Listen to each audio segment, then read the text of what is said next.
host for the evening. I am so excited about our host for tonight. She has had such an incredible impact on the Boston tech scene, and we're so happy to have her. And bear with me, she has a very impressive introduction. So I'm gonna read this intro for Abby. So Abby Fickner has been called Boston's startup guardian angel and one of the top women in Boston tech. From her roles as Microsoft's evangelist for startups, to founding executive director of HackReduce, to Harvard Innovation Lab's Hacker in Residence, and the chief instigator for Unpitch, just to name a few. Abby has given tirelessly to this amazing community we have here in Boston, and she keeps coming back for more. We're so happy to have her here to celebrate with us at the Timmy Awards this evening. So without further ado, let's give a round of applause for Abby.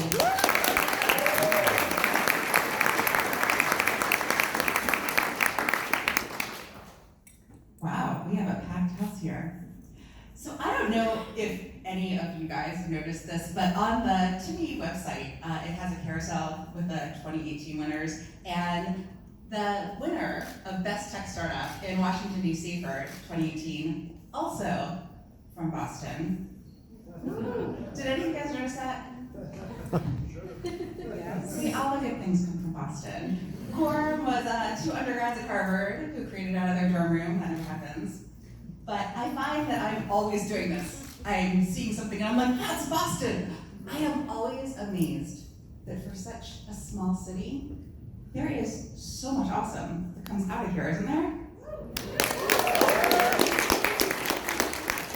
How many of you guys are originally from Boston? Woo! Nice. Okay, you guys can also holler. You can raise hands. That's more ceremony. How about how many of you guys were in here? I don't even know if it was mentioned. Tech and Motion has been doing events here in Boston since 2011. So how many of you guys were in Boston then? Woo! Nice. So I have to tell you a funny story about how I got involved in the Boston tech community. In 2011, I was actually really new to Boston. I had started a job here the previous year with a company that also was founded by a Harvard undergrad in his college dorm room, but probably not gonna win any startup awards. In fact, I was hired by them because they had a little bit of a startup problem. So, I don't know if it's changed much, but in 2010, if you walked into any startup space, you were greeted with a sea of Macs, no PCs. And because of this, Microsoft created a new role called Evangelist for Startups. And in April 2010, they hired me into that role. So it's my second day at Microsoft in this role that nobody, myself, and my manager included, have any idea what it is or what I should be doing. I have been placed on this team with people who go out and meet with companies, which makes sense because startups are companies too, right? The problem was that they were used to working with really big customers who were established companies, who were probably full of PCs, not Macs. They didn't really get startups. Which was okay, because that's why they hired me. But as I said, it was my second day, and they had to show me something. So my manager and three of my coworkers take me to Techstars. Now, I had bought a bunch of new clothes because it was a new job, new job, and they were clothes that were appropriate for startups. So of course my manager says to me, I would like you to wear professional business attire, because we are meeting with businesses. So I want you guys to just picture this, okay? 5 of us from this, let me see using my hands, from this big company in our professional business attire show up to talk to 10, 20-somethings in jeans and t-shirts, because that ratio totally made sense, right? And we walk in past the big tank that has an iguana into a room full of founders, every one of them a little under the gun, getting ready for demo day. Pretty much every one of them with the obligatory Mac in front of them. And my team walks in, as if this is totally normal. Every day, we got this. One of my coworkers proceeds to set up his projector and talk at these founders for 45 minutes, going through every single slide in his enterprise customer slide deck on, are you guys ready for this? The virtues of Windows 7. That was my second day. Fortunately for all of us, my coworkers didn't really work in Boston, so I was pretty much left on my own to go meet you guys. And so I just wanted to get out there and meet people and get the lay of the land. So I started going to every startup event and accelerator and incubator that I could find and meeting people and just getting to know what's what. And I had actually been living really far up north in New Hampshire at the time. And so I drive down here to Boston and I get to be around all these great ideas and energy and passion. And I get to meet so many amazing people doing so many amazing things. It was incredible, except for one thing. Every time I meet one of you guys, you'd say to me, "Wow, I think I told this for service, that sounds amazing. What exactly is it that you do?" I had no idea.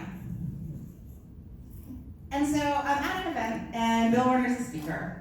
And he's the founder of Avid. He's the one who brought Techstars to Boston. He's done a million amazing things, so kind of a big deal. And he overhears me having one of these conversations that has become my new normal. That's just this completely awkward me trying to explain what it is that I do without actually saying anything useful that I could be held accountable for, because it wasn't really clear. And he walks over to me. And he says, "Abby, yes. Can I give you some advice? Please. Stop worrying about what Microsoft wants you to do. Figure out what you want to do and do that." Well, that was like crazy talk, right? I mean, Microsoft was paying me a nice paycheck to, okay, I'm not really sure what, but I think it had something to do with getting startups on Windows. That had nothing to do with what I wanted. What I wanted was to become part of this amazing community.